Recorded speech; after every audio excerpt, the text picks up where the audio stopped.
Halo teman, selamat datang di channel yang satu ini. Hehehe, Eits, channel ini adalah berisi cerita tentang alur Donghua yang keren. Penasaran? Yuk segera langsung markiden, mari kita dengar. Tapi sebelum itu, jangan lupa like dan subscribe-nya ya. Battle Through to Heaven.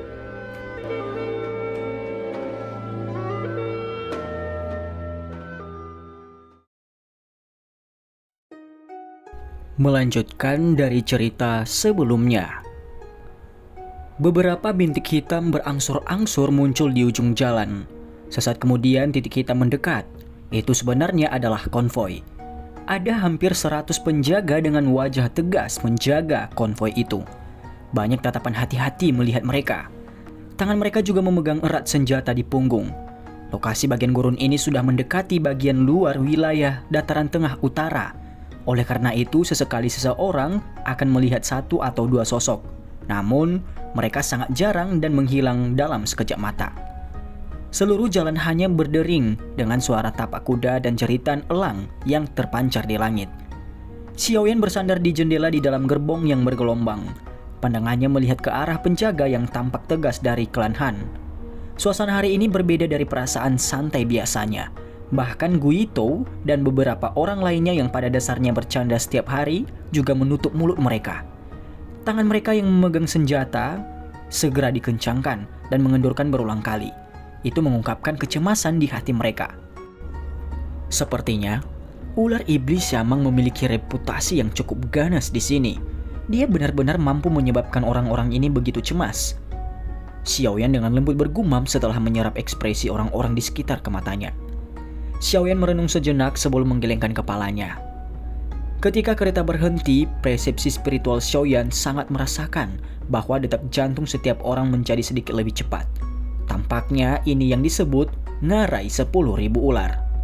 Semuanya, hati-hati, kita memasuki area 10.000 ngarai. Guito, pimpin beberapa orang untuk menyebarkan bubuk pengusir ular di sepanjang jalan. Ular di dalamnya adalah mata Siamang. Selama tidak diganggu, kita harus bisa melewatinya dengan lancar. Selain itu, bahkan jika kita ditemukan, jangan menyerang tanpa perintah. Mereka yang tidak patuh akan dihukum sesuai dengan aturan klan. Teriakan Han Chong tiba-tiba terdengar dari luar gerbong, sementara Xiaoyan tenggelam dalam pikirannya. Semua tanggapan menyusul setelah teriakan Han Chong terdengar. Ayo pergi. Ekspresi Han Chong serius saat dia mengangguk. Dia segera melambaikan tangannya dan memerintahkan dengan suara yang dalam. Saudara Xiaoyan, jika nanti terjadi sesuatu, saya ingin meminta sesuatu dari Anda. Cobalah yang terbaik untuk membawa nona muda pergi. Suara rendah tiba-tiba terdengar dari luar sementara Xiaoyan bersandar di jendela kereta. Dia tanpa sadar terkejut. Dengan menoleh, dia melihat bahwa orang itu adalah Han Chong. Tidak ada yang harus terjadi. Siamang itu hanya menginginkan biaya tol. Tidakkah semuanya akan diselesaikan jika Anda memberikan bayaran pada saat itu? Xiaoyan bertanya. Jika nona muda tidak ada, kemungkinan kita bisa menyelesaikannya hanya dengan membayar sejumlah uang. Namun, ular bajingan itu tidak hanya tamak, tapi juga seperti binatang buas saat bertemu dengan wanita cantik. Oleh karena itu, jika terjadi kecelakaan pada saat itu, masih ada jarak yang cukup jauh dari kota Tianbei dari sini. Bahkan klan Han akan kesulitan memberikan ancaman yang besar padanya. Han Chong melihat ke gerbong ke depan yang memancarkan keharuman yang tenang, menghela nafas dan tertawa getir. Kakak Han, yakinlah bahwa tidak ada yang akan terjadi pada semua orang, ucap Xiaoyan. Han Chong hanya memperlakukan kata-kata Xiaoyan sebagai bentuk penghiburan. Dia tertawa getir saat dia mengejek dirinya sendiri. Dia jelas mengerti bahwa Xiaoyan saat ini adalah orang yang terluka parah, namun dia masih datang dan mengatakan ini kepadanya. Jika sesuatu terjadi pada saat itu, kemungkinan Xiaoyan bahkan tidak akan memiliki kemampuan untuk melindungi dirinya sendiri. Bagaimana dia akan membantu nona muda? Han Chong menghela nafas. Ketika dia melihat kereta perlahan-lahan memasuki jurang, dia hanya bisa menggelengkan kepalanya tanpa daya. Setelah itu, dia menaiki kudanya dan dengan cepat berlari ke depan sebelum memulai memeriksa sisi-sisinya untuk aktivitas apapun. Pada saat ini, konvoi masih memasuki ngarai 10.000 ular. Karena mereka takut mengganggu apapun, gerbong mereka semuanya tertutup pakaian. Mulut banteng bertanduk hitam itu juga ditutup. Kelompok itu menyelinap ke ngarai dengan cara diam-diam. Semua penjaga klan Han di kedua sisi gerbong sudah menarik senjata mereka. Tangan mereka yang lain memegang bubuk berwarna putih yang berulang kali mereka taburkan di kedua sisi jalan. Konvoi tidak bertemu dengan apapun di tengah suasana yang gelisah ini. Sekitar 10 menit kemudian, mereka melewati bagian tengah ngarai. Dari situ, samar-samar mereka bisa melihat jalan keluar ngarai dari kejauhan. Hampir semua orang diam-diam menghela nafas lega ketika mereka melihat ini. Sementara semua orang santai, Xiaoyan di dalam kereta perlahan membuka matanya. Dia segera menghela nafas pelan. Mereka memang tidak bisa bersembunyi dari masalah. Desahan baru saja terdengar ketika seluruh lembah langsung bergetar. Segera pepohonan di kedua sisi ngarai dengan cepat tumbang, menampakkan beberapa ular besar. Sialan, kita sudah ketahuan. Tingkatkan kecepatan. Han Chong berteriak dengan marah. Pada saat ini dia tidak perlu berteriak.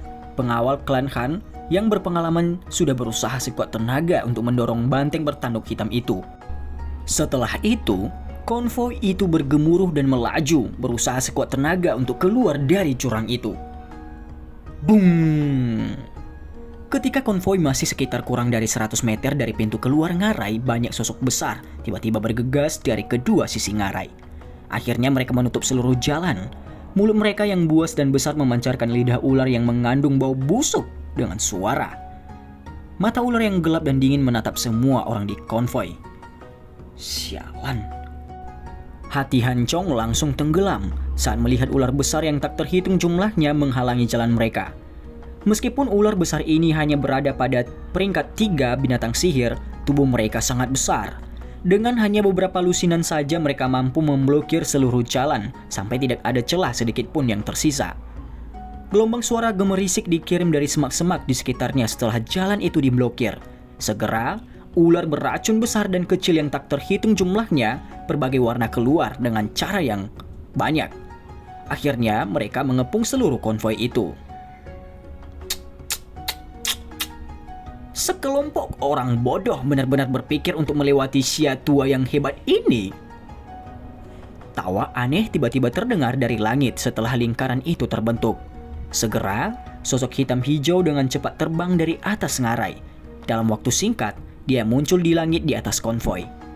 Sosok yang baru saja muncul di langit di atas konvoi itu cukup aneh. Tubuh dan tungkai manusia ditutupi dengan sisik hitam hijau yang padat. Tempat di mana kepalanya seharusnya berada memiliki kepala ular yang terlihat buas.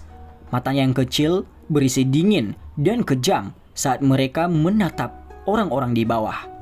Selain itu di belakang iblis setengah manusia setengah ular ini terdapat sepasang sayap doki hitam hijau dan terlihat sangat liar dan kuat. Ekspresi kelompok Han Chong segera berubah menjadi pucat ketika mereka melihat sosok hitam hijau yang muncul itu. Suara mereka sedikit gemetar. Ular iblis Siamang? Siamang menatap konvoi dari atas. Dia tiba-tiba tertawa saat dia dengan santai berkata, "Kalian semua harus tahu aturan kakek ini bukan?" Wajah Han Chong sedikit gemetar. Dia segera keluar dari konvoi mengeluarkan kartu kristal dan dengan hormat berkata, "Tentu saja kami tahu tentang itu. Komandan Siamang, kami adalah konvoi dari klan Han di kota Tianbei. Ini adalah hadiah kecil yang saya harap komandan akan menerimanya," ucap Han Chong. Siamang mengulurkan tangannya, sebuah kekuatan hisap tanpa basa-basi menarik kartu kristal di tangan Han Chong. Dia meliriknya sebelum membuka mulutnya dan tertawa. "Lumayan, sepertinya kalian semua masih memiliki ketulusan," ucap Siamang itu. Wajah Han Chong sedikit gembira setelah mendengar ini. Dia dengan hati-hati berkata, "Kalau begitu, apakah kami sudah bisa lewat?" tanya Han Chong. "Ini boleh saja." Siamang tersenyum dan lidah ularnya menjilat sudut mulutnya. Dia menunjuk ke kereta tempat Han Shuo berada. Dia tersenyum, cabul dan berkata, "Namun, tinggalkan dia dulu," ucap Siamang tua itu. Ekspresi semua orang dalam konvoi tiba-tiba berubah. Cukup banyak orang yang diam-diam mengencangkan cengkraman senjata mereka. Han Chong juga menarik nafas dengan lembut dan dengan hormat bertanya, "Apa maksud Tuan Komandan?" tanya Han Chong. "Hahaha, gadis kecil tidak perlu bersembunyi. Leluhur ini sudah mengendus jenis wewangian di tubuh wanita dari jarak yang sangat jauh. Selain itu, leluhur ini juga tahu bahwa kali ini saya telah bertemu dengan seorang yang sangat indah. Oleh karena itu, Anda harus keluar, ucap Siamang. Bung. Suara Siamang baru saja terdengar saat atap gerbong pecah. Sosok manusia muncul sebelum berdiri di atap kereta. Tatapan sedingin es melototi Siamang di langit. Cahaya merah segera meletus di mata Siamang ketika dia melihat wajah Hanchue. Dia langsung tertawa ke langit. Hahaha, benar-benar seperti yang diharapkan leluhur ini. Hadiah kali ini sangat kaya. Sudah lama sekali sejak saya tidak bertemu dengan hal-hal yang begitu indah, ucap Siamang. Wajah Hanchue sedingin es dan niat membunuh melintas di matanya yang cantik. Dia mengepalkan tangannya yang halus dan pedang panjang muncul. Dia mengepakkan sayap doki di punggungnya saat dia tiba-tiba menembak ke arah Siamang. Hahaha, gadis kecil, bagaimana kekuatan doangmu ini bisa lepas dari telapak tangan leluhur ini? Siamang tertawa terbahak-bahak saat dia melihat Hanchue menyerang. Dia melebarkan mulutnya dan pilar doki hijau giok ditembakkan. Akhirnya, pedang itu menghantam pedang panjangnya dengan cara seperti kilat. Pedang panjang itu hancur dan sosok Hanchue juga terpaksa mundur. Pucat muncul di wajah merahnya yang ramping. Jarak antara Douwang ke Douhuang terlalu besar. Komandan Xia, kami adalah orang-orang dari klan Han di kota Tianbei. Jika kamu menyerang kami, kepala klan Han dan sesepuh pasti tidak akan melepaskanmu. Han Chong segera berteriak dengan marah saat melihat Hanchue mengalami kemunduran. Klan Han ya? Meskipun ada kehadiran orang-orang tua itu, tapi apa yang bisa mereka lakukan padaku? Aku selalu bisa kabur jika tidak bisa mengalahkan mereka. Selain itu, selama aku meninggalkan kalian semua di sini, siapa yang tahu kalau aku menyerang orang-orang dari klan Han? Siamang tertawa aneh. Setelah itu mulutnya mengeluarkan suara mendesis yang tidak biasa. Ketika suara mendesis ini dipancarkan, cahaya dingin melintas di mata ular berbisa yang tak terhitung jumlahnya di kedua sisi ngarai. Segera mereka menembak ke arah konvoi seperti anak panah. Adegan yang sangat padat itu tampak seolah-olah sedang hujan ular berbisa. Tampak sangat menakutkan. Wajah hampir semua orang mengungkapkan keputusasaan ketika mereka dihadapkan dengan serangan ular berbisa yang begitu menakutkan. Mereka memegang senjata mereka dengan erat dan bersiap untuk bertarung sampai mati. Boom! Ular berbisa dari segala penjuru sepertinya berusaha menutupi langit. Namun saat mereka berada kurang dari 10 kaki dari konvoi, tubuh mereka tiba-tiba menjadi kaku. Segera, mereka mengeluarkan suara berderak saat mereka berubah menjadi kelompok bola api. Dalam sekejap, mereka berubah menjadi tumpukan abu yang tersebar dari langit. Melihat perubahan tak terduga yang tiba-tiba ini, semua orang yang hadir termasuk kelompok Han Chong, Hanchue, dan Siamang semuanya tercengang. Dan bagaimana kelanjutannya? Jangan lupa nantikan video berikutnya ya.